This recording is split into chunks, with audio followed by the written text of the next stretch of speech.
fans, and a special happy birthday to Brooke. We are coming at you live from the Bus Arena. We've got Peter Kai versus Matt Bentley. This is one of our age-old, a tale of all times for this game. Very, very excited about this one. And it's about to start off right now. My name is Nathan Buss, and I am accompanied today by guest speaker Mizuki. How are you, Mizuki? I'm doing all right, Nathan. How are you doing? I'm doing pretty good. It's pouring down rain all of a sudden, like out of nowhere. Certainly what it feels like. So, about Peter Kai, tell us a little bit more about the matchup information between these two. What did their match look like? I'm pretty excited because, he's showing off his new mallet that he made out of Teflon. We're doing a brand new, our R&D department is trying out new materials, so he's going to be trying that one out today. Peter Kai had started about a year after Matt Bentley did. But he practiced, went to the arcade almost every single day, walked around with a sign that said, beat me to win $100. And he had to even pay out a few times, and so it taught him to never lose, right? And he worked his way up the ladder. Right now he's number 3 in Idaho, and that's including George Anderson on that list. George Anderson is the one that's right past Spec right now. We call him Spec. And so you can see on his uniform it says Spec on the front. So he's gotten to be number 3 in Idaho. Matt was very recently number 4, but he lost recently to Scott, and so it bumped him down quite a few spots. So this is Matt Bentley trying to take Spec's number 3 in Idaho. So that's a bit about the match. Matt's been playing for a year extra. He has a ton of experience. He's been trained by some of the best players in the world. And we'll see. It's basically a clash of lots and lots of experience from Spec versus lots and lots of trade experience on Matt's side of things. So this is going to be a best 2 out of 3 sets. Now, if I recall correctly, Spec is actually has a bit of a high stakes this match because if Matt takes this round, he'll actually be taking the number 3 spot in Idaho, but not only that, he'll be taking the 77 world rank. That is correct. There is the world rank at stake here. I believe Matt is, I want to say he's 88th in the world right now, and Spec is, would you say 77th? Correct. And so, it's funny because here, when the numbers are that high up there, we really stop looking at the world rank as much as we do looking for the Idaho rank. And so this is for the Idaho rank or the USAA rank for number 3 in the area. And so it's kind of fun because we know whoever wins this is going to have a target on their back following this game here. Now, you know what? I got to go start their game. I just don't realize. I'll be right back. Carry on.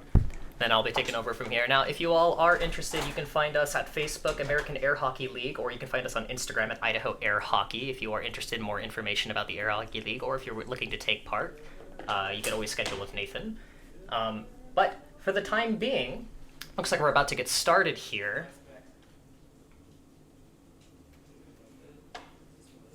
Bumping mallets just to get started. And we're off. Ooh, an immediate score. A left wall under, which is, believe it or not, our shot of the week. And they normally push someone's mallet out of the way, but this thing just absorbs all of it. Ooh, beautiful a very clean shot. Defensively, not as good offensively, which is probably the mallet that I would use against Matt. Because Matt does those screaming fast shots just like that one. Left wall over, tying up the game 4-4.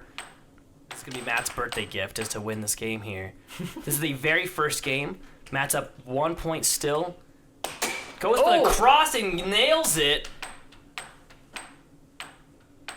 Now, from what I've seen of these two, of course, this Spec is quite good at taking games back from when he's behind.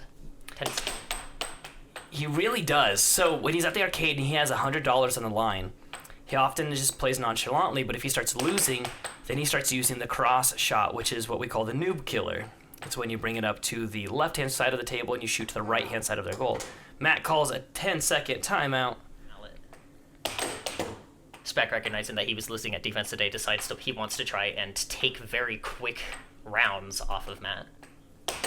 Ooh, it doesn't look like he's going to be able to take Beautiful shot. We got the final shot. Let's see. You know what? All right. Are you ready? Both players ready, getting ready to take possession of the puck immediately. It looks like puck goes to, control goes to Spec. Setting up very methodically, going back to the Teflon mallet, realizing that his other mallet was not taking the game in the way that he wished it could. But he's back to using it. So I think he's just giving it another chance. I mean, it's the ultimate way to test something out, right? You might try it a few times and see if you like it. But the ultimate way to test it, if you like it, is to try it in a high-stakes game just like this. If he loses his world rank, he loses his state rank, and Matt will gloat about it until the next match they have. Ooh. Oh, Off the left wall from Matt. it's such a bummer. That's called a forced error, where it bounced off the back of his mallet. That mallet is made just for that too, so I'm surprised it actually bounced in. Goes for the fake out. Goes for the round. Oh! I thought that it went in. I need to see that again. I swear that went in. Did it go in and bounce? It looked like it just went under Matt's That was arm. fantastic. I mean, for 1 second there. Oh! Oh, blazing fast right wall under from Spec. While you were distracted with that instant replay off of Bank, looks like Matt is resetting up, letting the drift. Yep. They've got 10 seconds to get it out of the goal and put it on the table. And, when you are trying to understand what the player did that got past you, it's a perfect time just to think about it. So I think Spec's going to give up a lot of possessions because he's showing his shot before he hits it. Another right wall bank. Over. Look at, you'll see this in slow motion. Spec goes to block that perfect under, and he leaves that other side perfectly open. Matt steals possession back again. 4-2. Oh, he gets it back again. And pulling back Just like that, exactly like that. Lulls him into it, goes for that cut shot. Now, the difference between Matt and Spec's approach to setting up this drift, of course, is Matt likes to set up a lot of pressure by implying that he's going to take a specific kind of shot with a twist of the wrist, while Spec himself tries to keep his movements minimal so that way when you try to read his mallet, it's just these sudden and unpredictable shots. Right. Matt does a lot of his shots from different sections of the table, which sometimes gives away his shots because he'll do one thing from the same spot. He's only 2 points away from winning his second game in a row against Spec, which is not easy to do. Spec goes for the cut, gets it back. Maintaining possession off of Goes an for the earlier right bank wall. shot. Oh, he loses possession. Ooh. Matt gets it. He was not over the line. It was really close, though. Maintaining possession here. Excellent left wall. Beautiful left wall under. It's now game point to 3. Another shot of the day from Matt. Left wall under is our shot of the week here. Brooke in the chat saying for Matt to sing the song of his people, which I'm assuming is a gurgling sound. I'm just kidding. I have no idea. Now, I would sing for all of us how to embarrass every single one of us. When we get on the couch after this, I'm going to ask Matt what the song of his people is and make him sing it. Underdogs. Matt has not actually won a full proper match against Spec, if I recall correctly. So he's Right. Oh, there it is! Left wall under! And it was a forced error. Spec actually blocked it, but he didn't give it enough of a push, and it went in, I believe. Yep, right there, he actually touched the side of it, but he didn't push it far enough over. It moved his mallet out of the way. Another fantastic game taken by Matt. All right, looks like these two players are getting ready to set up again. Matt riding a bit of a momentum wave here. Spec has gone back to his old mallet, but given repossession of the puck back to Matt, who's setting up very methodically, as he is known to do. Now, Matt knows this mallet a little bit better than the new Teflon one. Knows that he can go for a little bit more of his iconic slower shots, but Spec is able to go back to a lot of his fast power shots off of the left wall of bank. Matt sets beautiful left wall over. Those overs is what Matt is the best at, and it is Spec's absolute weakness. In fact, when I'm on right wall under, when I'm playing Spec, it doesn't matter what shot I get in on him, he won't say anything, except if I do an over on him. If I get an over on him, he'll yell it out loud, over! So it's almost like you've cheated or something. It's like you've cheated. So whenever I do an over, he's like, what? Over! Oh, another beautiful straight from Matt. Matt says, I'm familiar with your games. Yeah, that cut was fantastic. He didn't give it away too much either. He pulls it back up, and just that barely a flick of the wrist. Spec's now up 3-2. He's using the mallet that he's a lot more used to, though. Not only that, but Matt is used to the slower pace of the dampened shots from the Teflon mallet. And like really strong and heavy and powerful. And so it put on Cloud Hammer. Beautiful right bank. Beautiful. Was that a right wall over that he did again?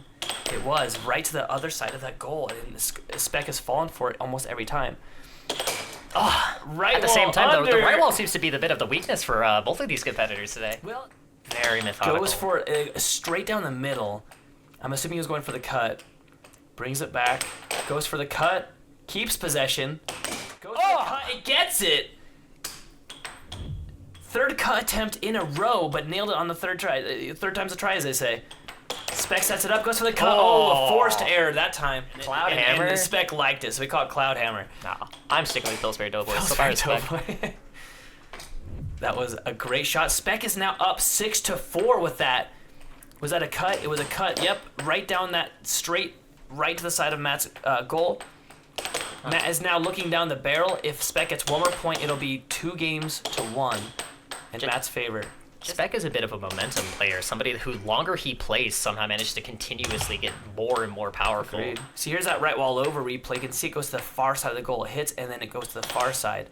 It doesn't go to the closer side of the goal that's toward the thing. Here, Spec could win it all right now. Very possession. Goes for the cut. The cut's been working on Matt, so he's tried it 2 or 3 times. Right wall under. Oh, so this is the right wall under compared to the over. You'll notice that it hits right next to where the rail is. It hits closest to the rail. So it hit on Matt's left side of his goal compared to Matt's shooting it to the right side of Spec's goal. I'm not sure. Now Spec pulling back a little bit. Looks like he wants to aim for something with a little bit more power due to the fact of the dampening of the shot. It's very hard to get power behind his shots from up close, going for a larger arm movement there, but Matt able to take possession of the puck, taking a very methodical approach, which he knows he can get away with. Ooh, but an unfortunate deflection back into the left wall bank into the goal. But the bottom line, the green ones are a little bit softer, so they actually are a little bit better for defense. They're not super hard. No, I believe that's the same material that Spec made my low top out of. Right. Beautiful shot from Spec. It's now 3-0. It's very much getting Matt's to trying Matt's to figure out. Yeah, exactly, and that's something I've noticed about Matt. Sometimes he spirals down. Matt is a very cerebral person. I know this from playing against him in the arcade himself. When he was teaching me, he taught me a lot of these mental games and this very, very slow setups, but slower shots are just not good against this new mallet, and he's not used to it. Right. That being said, scored a beautiful bank shot just a moment ago. I'm liking seeing him cross shot from Spec. So that's what we call a cross versus a cut. It goes to the other side. So if it went to the closer side to the camera, it'd be a cut, but it went to the far side of that goal, which is a cross. Now, Matt seeming to collect himself a little bit, putting Spec on the edge here. Now, if he was using his other mallet, that would very likely be a shot in Matt's favor, at least a repossession. Brooke is spitting some fire. Oh, beautiful cut from Spec. But we got Brooke in chat saying that she thinks that Spec should have brought a third mallet because both of these don't seem to be working. It's funny because they are very opposite mallets. One's extremely good at defense, the other one's extremely good at offense, and they're not in the middle, which is where Matt's using. Matt has a mid mallet, which is very good for both. It's sort of in the middle. I compare to the old school. Do you remember Tony Hawk's Pro Skater? I You choose do. your player, and each had their own stats. One would be great with one thing and terrible at the other, and then the next guys be basically opposite. That's like mallets, right? Some people choose shoes, but air hockey players they choose mallets. Ooh, right wall under. Yet again, that right wall, a weakness of both players today. Oh no! Spec charges. He goes way out of position and gets immediately punished for it. It is now 5-5. Not getting a lot of those catches that he'd be hoping with that new mallet. Matt is maintaining it. Oh, and he goes for the under. That's one of the first unders I've seen him do. It's now game point to 5. The mallet's sticking in the goal. Sometimes you do a really good shot, it sticks, and the players will yell, "Let that sink in." I'll be right back. I'll go help open up that goal. All right. Wow. Puck back in play. Spec taking a moment to collect himself, knowing that he was unable to regain control that entire last round. This could be it. And there it is. It's now tie game 6-6. Next point wins it. Is Spec going to tie up the games 2-2? Or is Matt going to be in a pretty devastating lead 3-1? A bit of frustration from last time these two went head-to-head. Matt lost by 1 point. He wants to maintain this lead when it's at match point like this. He wants to never let himself get into that sort of situation again. So he's taking a very methodical approach, but he's not being slow about it one bit. So last week, Matt played against Scott and won 5 out of 6 6-6s. So we tracked those because we want to see who was better at a 6-6, and Matt won 5 out of 6. Oh, there it taking is! the game. Right wall over again! Take a look at this shot. It's the one that's been working so well against Spec. He brings it up. You'll notice it's about the middle of the table, and he hits it to the far side, and you'll see Spec moves to block the under, and then is just one fraction of a second late to block the over. Spec going back to his black mallet. Now, this is a little bit of a tricky thing, because not only is this the mallet that Spec is a little bit more used to, but this mallet has a lot more power in it, so he's able to go up close like he did, unlike what he did last set. Or last game, my bad. But once again, Matt taking possession with this very methodical play. Now, he is able to go back to doing some of his slower shots, but I don't know if he is going to. Oh, an unfortunate forced error on Spec's part, going back into his goal. Another point in Matt's favor. Repossession from Matt. His lead does not seem to be getting to his head. He's still... Oh, another beautiful straight. Head-to-head, you can feel the tension brewing between the two as Spec desperately wants to take this new game. Oh, that right wall... Or was that... Yeah, right wall over again. Right? Same exact shot that he's done. Oh, he does my it goodness! Back to back. It's now 4-0. Matt's about to win this set. Now, Spec picking up his pace, definitely used to his dampened shots. He needs to be shooting faster, as it's the one thing that his mallet allows for him to do. Now it looks like Matt's trying to relax a little bit. Spec, on the other hand, is as focused as ever. Never relax. That's the lesson of that story. You can see Matt, he's like pulling back a little bit, and you're right, it took him way too long to be able to block that. All he had to do was move his mallet over 1 inch to the left, but instead he pulled back instead of moving to the left. Oh, unfortunate no! self-score there. Scores on himself again! Now, never relax around Spec. Now, as you mentioned earlier, Spec used to go around an arcade challenging people to a $100 money match, and he would do this for as long as he would be there for whoever would challenge him. So he's used to these longer games and building up momentum as he's going. So relaxing is definitely not the call, but Matt's eye never unfocused from his play right now. Man, I mean, but Spec's come back from a 4-0 to now a 3-5. He's only 2 points below now. Not to mention... Now, possession's good in either case, but even if he was using the Teflon mallet, he would have had absolute control there. Beautiful cut! Now, the question is if he would have the same power as that shot with a Teflon mallet. Well, the Teflon one is so much heavier, so when you hit it, it actually is hitting very hard. And Spec could right now tie this up and bring it to another game. Maintaining control. And there it is. He gets that cut again, which has been working so well on Matt. The comeback that Spec is known for. That's one of Matt's biggest weaknesses. And even if you get 1 or 2 in, it's one thing. But if you start getting 3, 4, or 5 of the same shot in on somebody, you start getting really upset. And speaking of getting the same shot in, there's that right wall over again on Spec. Matt is now at set point to 5. Spec has possession. He sets it up. Brings it, goes for that cut, almost fumbles in. Matt now has a shot to win the first set. A last-second adjustment for Matt, allowing him to not... Goes for a fake out. Spec's not nervous. Goes for the shot. Twitchy. He gets it back. Oh, I love it. Goes for straight down the middle though. He's trying for that cut. It looks like. I bet you he ends it with the right wall over. Yeah, the right wall over. I mean, and so that's called a setup. He was setting up Spec to go for that cut, and he did a cut 2 or 3 times in a row, right? And then he goes for that right wall over. You can see the disappointment on Spec's face. I think you're going to see a whole different monster come out of Spec, though, in a second, though, because he usually only loses 1 set before he comes out swinging. So this next match, I think that we're going to see a very, very different Spec.